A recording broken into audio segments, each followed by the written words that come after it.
በስመ አብ ወወልድ ወመንፈስ ቅዱስ አሐዱ አምላክ አሜን።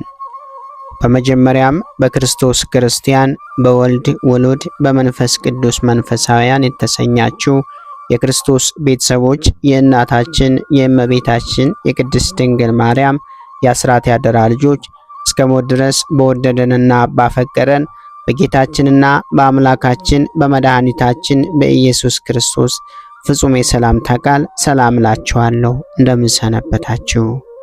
አሜን። የጌታችንና የአምላካችን የመድኃኒታችን የኢየሱስ ክርስቶስ ስሙ ከአጽናፈ ዓለም እስከ አጽናፈ ዓለም ከፀሐይ መውጫ እስከ ፀሐይ መግቢያ ድረስ የከበረና የተመሰገነ ይሆነልን።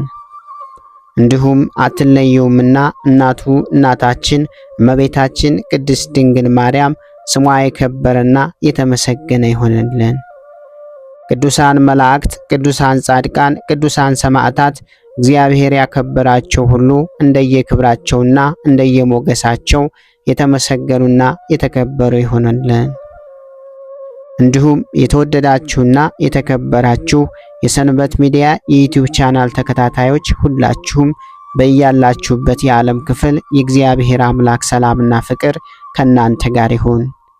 ይህንን መርሃ ግብር በየሥራ ቦታችሁ በየመኖሪያ ቤታችሁ ሆናችሁ በእምነት የምታደምጡ የቅዱሳኑ ረድኤትና በረከት ከእናንተ ጋር ነው። እንዲሁም ከጠላታችን ከዲያብሎስ እስራት እንፈታለን፣ ከያዘንም ደዌ እንድናለን። ሁላችሁም የሰንበት ሚዲያ ዩቲዩብ ቻናል ተከታታዮች በሀገር ውስጥም በሀገር ውጭም ያላችሁ ይህንን መንፈሳዊ ቻናል ሁልጊዜ በየዕለቱ ሰብስክራይብ፣ ላይክ፣ ሼር በማድረግ አገልግሎቱን እንድትደግፉና ያላችሁን ሐሳብና አስተያየት በኮመንት ስር እንድታስቀምጡልን እንጠይቃለን። እንዲሁም የየዕለቱን መርሃ ግብሮች ሁልጊዜ በዚህ ቻናል ስለምንለቅ መርሃ ግብሮቹን በቻናላችን በመግባት እንድትከታተሉ ስንል በአክብሮት እንጋብዛለን። በድጋሚ እግዚአብሔር አምላክ ሰላምና ፍቅር ከእናንተ ጋር ይሁን። እንኳን በታኅሳስ 19 ቀን ታስበውና ተከብረው ለሚውሉ ለቅዱሳን በዓላት የመላእክት አለቃ የመልአኩ የቅዱስ ገብርኤል የበዓሉ መታሰቢያ እርሱም በባቢሎን ሀገር በነደደ እሳት ውስጥ በጨመሯቸው ጊዜ አናንያን፣ አዛርያን፣ ሚሳኤልን ያዳነበት ዕለት በሰላም አደረሳቸው አደረሰን። ሊቀ መላእክት ቅዱስ ገብርኤል ንጉሥ ናቡከደነጾር ከአባታቸው ከይሁዳው ንጉሥ ከኢዮአቄም ጋር የማረካቸው አናንያ፣ ሚሳኤልና አዛርያ እግዚአብሔር በዚህ ዕለት መልአኩን ልኮ ታላቅ ተአምር አድርጎላቸዋል። ንጉሥ ናቡከደነጾር እነዚህን ወጣቶች በቤተ መንግሥቱ ውስጥ ጥበብን እያስተማረ ካሳደጋቸው በኋላ በባቢሎን ሀገሮች ውስጥ ሾማቸው። ከዚህም በኋላ ንጉሡ የወርቅ ምስል በሰራ ጊዜ መኳንንቱና በግዛቱ ውስጥ ያሉ ሁሉ ለዚያ ምስል እንዲሰግዱ አዘዘ። በዚህም ጊዜ ለጣዖቱ ባለመስገድ እግዚአብሔርን ብቻ በማምለክ የጸኑት እነዚህ 3 ወጣቶች ብቻ ነበሩ። ስለ እነርሱ በመጽሐፍ ቅዱስ ላይ እንዲህ ተብሎ ነው የተጻፈው። ንጉሥ ናቡከደነጾር ቁመቱ 60 ክንድ ወርዶም 6 ክንድ የሆነውን የመርቁን ምስል አሰራ። በባቢሎንም አውራጃ በዱራ ሜዳ ቆመው። ንጉሡም ናቡከደነጾር መኳንንትና ሹማምንቱን፣ አዛዦቹንና አዛውንቶችን፣ በጅሮንዶቹንና አማካሪዎችን፣ መጋቢዎቹንም አውራጃ ገዢዎቹንም ሁሉ ይሰበሰቡ ዘንድ ንጉሡም ናቡከደነጾር ላቆመው ምስል ምረቃ ይመጡ ዘንድ ላከ። በዚህም ጊዜ መኳንንቱና ሹማምንቶቹ፣ አዛዦቹና አዛውንቶቹ፣ በጅሮንዶቹና አማካሪዎቹ፣ መጋቢዎቹና አውራጃ ገዢዎቹ ሁሉ ንጉሡ ናቡከደነጾር ላቆመው ምስል ምረቃ ተሰበሰቡ። ናቡከደነጾርም ባቆመው ምስል ፊት ቆሙ። አዋጅ ነጋሪው እየጮኸ እንዲህ አለ። ወገኖችና አሕዛብ በልዩ ልዩ ቋንቋም የምትናገሩ ሆይ የመለከትንና የእምቢልታን የመሰንቆንና የክራርን የበገናንና የዋሽንትን የዘፈንን ሁሉ ድምፅ በሰማችሁ ጊዜ ተደፍታችሁ ንጉሡ ናቡከደነጾር ላቆመው ምስል እንድትሰግዱ ታዛችኋል አለ። ተደፍቶም የማይሰግድ በዚያን ጊዜ በሚነድ እሳት እቶን ውስጥ ይጣላል አለ። ስለዚህም በዚያን ጊዜ አሕዛብ ሁሉ የመለከትና የእምቢልታውንም የመሰንቆውንና የክራሩን የበገናውንና የዘፈኑን ሁሉ ድምፅ በሰሙ ጊዜ ወገኖችና አሕዛብ በልዩ ልዩ ቋንቋም የተናገሩ ሁሉ ተደፉ። ንጉሡም ናቡከደነጾር ላቆመው ለወርቅ ምስል ሰገዱ። በዚያን ጊዜም ከለዳውያን ቀርበው አይሁድን ከሰሱ። ለንጉሱም ለናቡከደነጾር ተናገሩ፣ እንዲህ አሉ። ንጉሥ ሆይ 1000 ዓመት ንገስ። አንተ ንጉሥ ሆይ የመለከትና የእምቢልታን የመሰንቆና የክራርን የበገናንና የዋሽንትን የዘፈንንም ሁሉ ድምፅ የሚሰማ ሁሉ ተደፍቶ ለወርቁ ምስል ይስገድ፣ ተደፍቶም የማይሰግድ በሚነድ እሳት እቶን ውስጥ ይጣላል ብለህ አዘዝክ። በባቢሎን አውራጃ ስራ ላይ የሾምካቸው ሲድራቅ ሚሳቅና አብደናጎም የሚባሉ አይሁድ አሉ። ንጉሥ ሆይ እነዚህ ሰዎች ትእዛዝህን እምቢ ብለዋል፣ አማልክትህንም አያመልኩም፣ ላቆምከውም ለወርቅ ምስል አይሰግዱም አሉት። ናቡከደነጾርም በብስጭትና በቁጣ ሲድራቅንና ሚሳቅን አብደናጎምን ያመጡ ዘንድ አዘዘ። እነዚህንም ሰዎች ወደ ንጉሱ ፊት አመጧቸው። ናቡከደነጾርም ሲድራቅና ሚሳቅ አብደናጎም ሆይ አምላኬን አለማምለካቸው ላቆምኩትም ለወርቅ ምስል አለመስገዳቸው እውነት ነውን? አላቸው።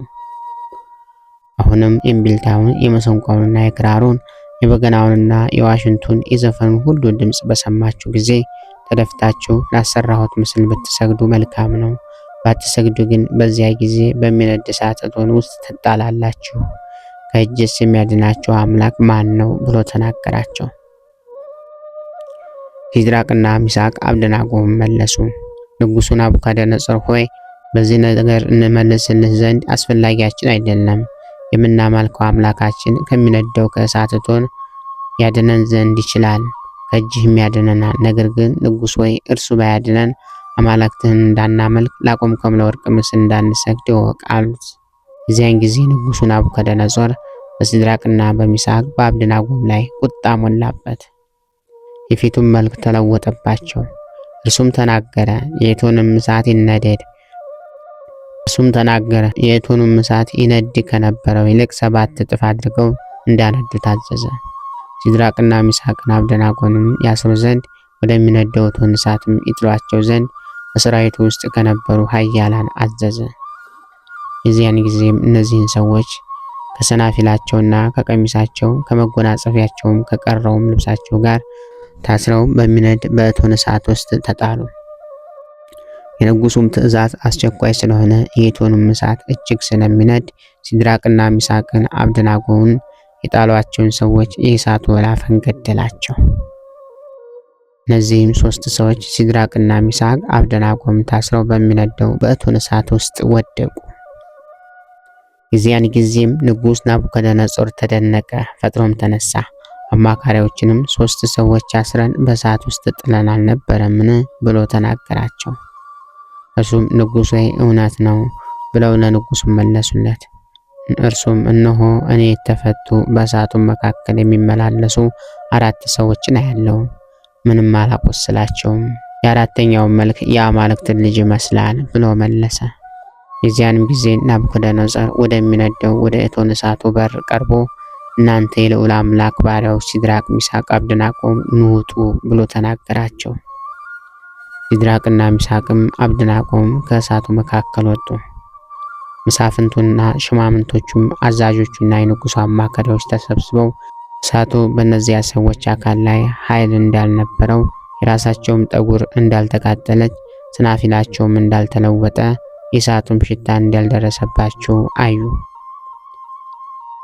ናቡከደነጾርም መልሶ መልአኩን የላከ ከአምላካቸው በቀር ማንም አምላክ እንዳያመልኩ ለእርሱም እንዳይሰግዱ ሰውነታቸውን አሳልፈው የሰጡትን የንጉሱንም ቃል የተላለፉትን በእርሱ የታመኑትን ባሪያዎቹን ያዳነ የሲድራቅ የሚሳቅና የአብደናጎም አምላክ ይባረክ አለ። በዳንኤል ምዕራፍ 3 ከቁጥር 1 እስከ 30። የእግዚአብሔር ቸርነት፣ የንጽሕት ቅድስት ድንግል ማርያም ልዩ አማላጅነት፣ የሊቃነ መላእክቱ ጥበቃና የቅዱሳን ሁሉ ምልጃ አይለየን። ሀገራችን ሰላም፣ ፍቅር ያድርግልን። በዚህ ዕለት ታስቦና ተከብሮ የሚለው ሌላው ቅዱስ አባታችን አባ ዮሐንስ ወይም ቡርልስ ነው። በዚች ቀን ከካህናት ወገን የሆነ የሀገረ ቡርልስ ኤጲስቆጶስ ቅዱስ አባ ዮሐንስ አረፈ። የዚህ ቅዱስ ወላጆች የከበሩ ናቸው። እነርሱም ከገንዘባቸው ለድሆችና ለችግረኞች ይሰጡ ነበር። ወላጆቹም ባረፉ ጊዜ የተውለትን ገንዘብ ወስዶ ቤተክርስቲያን ሰራ። ዳግመኛም የእንግዳ ቤት ሰራ። በውስጧ መጻተኞችንና በሽተኞችን ሰብስቦ የሚያገለግላቸው ሆነ። የሚሽቱንም ሁሉ ያቀርብላቸዋል። በዚያም ወራት ወደ እርሱ አንድ መነኩሴ መጣ። የምንኩስናውንም ሥራ አመሰገነለት፣ ክብሩንም ገለጠለት። ያ መነኩሴ ከሄደ በኋላ ገንዘቡ ሁሉ ለድሆች ሰጥቶ አባ ዳንኤል ለአስቄጥስ ገዳም አበምኔት ሆኖ በነበረበት ወራት ወደ አስቄጥስ ሄዶ በአባ ዳንኤል ዘንድ መነኮሰ። በዋሻ ውስጥም ብቻውን ሆኖ ታላቅ ተጋድሎን ተጋደለ። ስለ መልካም ተጋድሎም ሰይጣናት ቀኑበት። ብዙ ዘመንንም ታሞ ከኖረ በኋላ በደዌ መቅሰፍት ቀሰፉት። ከዚህ በኋላ ክብር ይግባውና ጌታችን መድኃኒታችን ኢየሱስ ክርስቶስ ፈወሰውና ኃይለኛ ጽኑ አደረገው። እግዚአብሔርም ፍቃድ ቡርልስ በሚባል ሀገር ላይ ኤጲስቆጶስነት ተሾመ። በዘመኑም በሀገሮች ውስጥ ብዙ ንፋቄ ነበረ። እርሱም እንክርዳዱን ከስንዴ መካከል ይነቅል ዘንድ ብዙ ድካምን ደከመ። ከላይኛው ግብጽ የሆነ አንድ ሰው ነበረ። ብዙ ነገርን የሚቀባጥር ነበር። የመላእክት አለቃ ቅዱስ ሚካኤል ምስጢር ይገልጥልኛል በማለት እርሱ ብዙ ሰዎችን አሳታቸው። ይህንንም ባወቀ ጊዜ ይዘው ይገርፉት ዘንድ አዘዘ። ስህተቱንም አመነ። ከሀገርም አሳደዱት።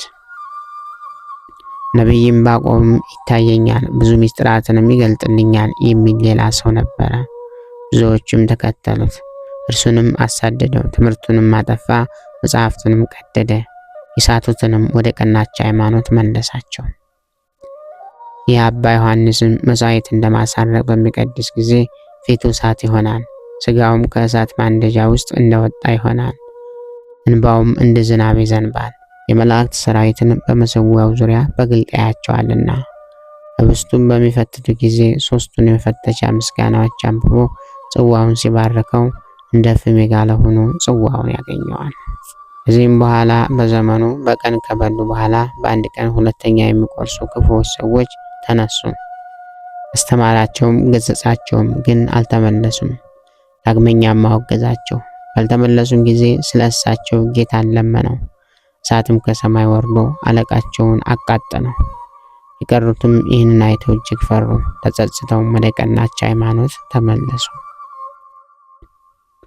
ከዚህም በኋላ ከዚህ ከኃላፊው ዓለም እግዚአብሔር ሊያሳርፈው በወደደ ጊዜ ቅዱሳን አባ እንጦንስንና አባ መቃርስን ወደ እርሱ ላካቸው። እነርሱም እረፍቱ እንደደረሰ አስረዱት። ሕዝቡንም ሰብስቦ ሕግና ስርዓት እንዲጠብቁ እርስ በርሳቸው ይፋቀሩ ዘንድ በቀናች ሃይማኖትም እንዲጸኑ አዘዛቸው። ከዚህም በኋላ በመኝታው ላይ ቀደም ብሎ ነፍሱን በእግዚአብሔር እጅ ሰጠ። እግዚአብሔር ምስጋና ይሁን። እኛንም በዚህ አባት ጸሎት ይማረን፣ በረከቱም ከኛ ጋር ትኖር ለዘላለሙ አሜን። በዚህ ዕለት ታስቦና ተከብሮ የሚውለው ሌላው ቅዱስ አባታችን አቡነ ስነ ኢየሱስ ጻድቅ ነው። ጻድቁ በመካከለኛው የብርሃን ዘመን የነበሩ ኢትዮጵያዊ፣ ከምድረ ሸዋ ወደ ታች አርማጭሆ የሄዱ መናኝ፣ ጭው ባለ በረሃ ለቅዱስ ያዕቆብ ዘግሙድ ገዳምን ያነጹ አባት፣ ብዙ አርድእትን ያፈሩ መናኝ፣ ብዙ ተአምራትን የሰሩ ወንጌልን ያስተማሩ መነኩስ ናቸው። በደመና የሚጫኑ ነበር። ገዳማቸውም ታች አርማጭሆ ከሳንጃ ከተማ የ3 ሰዓት መንገድ ይወስዳል። ድንቅና ባለ ብዙ ቃል ኪዳን ነው። መልአከ ሞት መስከረም 1 ቀን ቢመጣ የቅዱስ ገብርኤልን በዓል ሳላከብር አይሆንም ብለው ለ3 ወራት በበራቸው አቁመውታል። ታኅሳስ 19 ቀንም አርፈዋል። አምላከ ቅዱሳን ረድኤቱ በረከቱን ያሳድርብን፣ በጸሎታቸውም ይማረን። በታኅሳስ 19 ቀን ታስበውና ተከብረው የሚውሉ ዓመታዊ የቅዱሳን በዓላት: ቅዱስ ገብርኤል ሊቀ መላእክት፣ ቅዱስ ዮሐንስ ዘቡርልስ፣ አቡነ ስነ ኢየሱስ ጻድቅ ናቸው። ወርሃዊ በዓላት ደግሞ ቅዱስ ኤስድሮስ ሰማዕት፣ አቡነ አብየ እግዚእ ጻድቅ፣ አቡነ ዮሴፍ ብርሃነ ዓለም፣ ቅዱስ ይምርሃነ ክርስቶስ ናቸው። እኔም ገና ስናገርና ስጸልይ በኃጢአቴና በሕዝቤ በእስራኤል ኃጢአት ስናዘዝ በአምላኬም በእግዚአብሔር ፊት ስለተቀደሰው ስለ አምላኬ ተራራ ስለምን ገናም በጸሎት ስናገር አስቀድሜ በራእይ አይቼው የነበረው ሰው ገብርኤል እንሆ እየበረረ መጣ። በማታም መሥዋዕት ጊዜ ዳሰሰኝ፣ አስተማረኝም፣ ተናገረኝም፣ እንዲህም አለ፦ ዳንኤል ሆይ ጥበብንና ማስተዋልን ሰጥህ ዘንድ አሁን መጥቻለሁ። በዳንኤል ምዕራፍ 9 ከቁጥር 20 እስከ 22። ጌታ ሆይ ከብልጽግናቸው ብዛት የተነሳ ብዙ መባን ካገቡት ይልቅ የድሃይቱን አነስተኛ መባ እንደተቀበልክ ለሁል ጊዜ የሚያገለግልህን አእላፍ መላእክት እያሳሰብኩ በችግሬ ጊዜ የማቀርብልህን ምስጋና ተቀበል።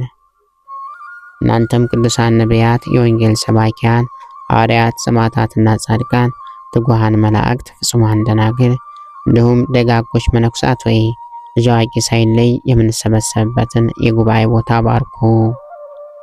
ይህንን መጽሐፍት አዘጋጅቶ ብራና ዳምጦ የጻፈውንና ያጻፈውን ከግዕዝ ወደ አማርኛ የተረጎመውን ቃለ ንባቡን በእርጋታ መንፈስና በተመስጦ ሕሊና ያዳመጠ በደለኛን ሁሉ የምታስምር የጌታ እናቱ በማርያም ጸሎት ኢየሱስ ክርስቶስ ሆይ በአንድነት ይማረን። ኢየሱስ ክርስቶስ ሆይ በአንድነት ይማረን። ኢየሱስ ክርስቶስ ሆይ በአንድነት ይማረን። ልብህን በእርጋታ ኑረው። የሁሉም መጨረሻና የሁሉም አገልጋይ ለመሆን በጣም ትጋ። በከንቱ ንግግር ዘገምተኛና ሰነፉን፣ ነገር ግን የቅዱሳት መጽሐፍትን ቃል በማወቅ በመስማት ድህነትን የሚሰጡ ናቸውና ብልህ ሁን። ታላቁ ባስልዮስ ዘቂሳርያ። ክብር ምስጋና ይሁን አንድ አምላክ ለሚሆን ለአብ ለወልድ ለመንፈስ ቅዱስ ስም እስከ ዘላለሙ አሜን። ወስብሐት ለእግዚአብሔር ወለወላዲቱ ድንግል ወለመስቀሉ ክቡር። ይቆየን።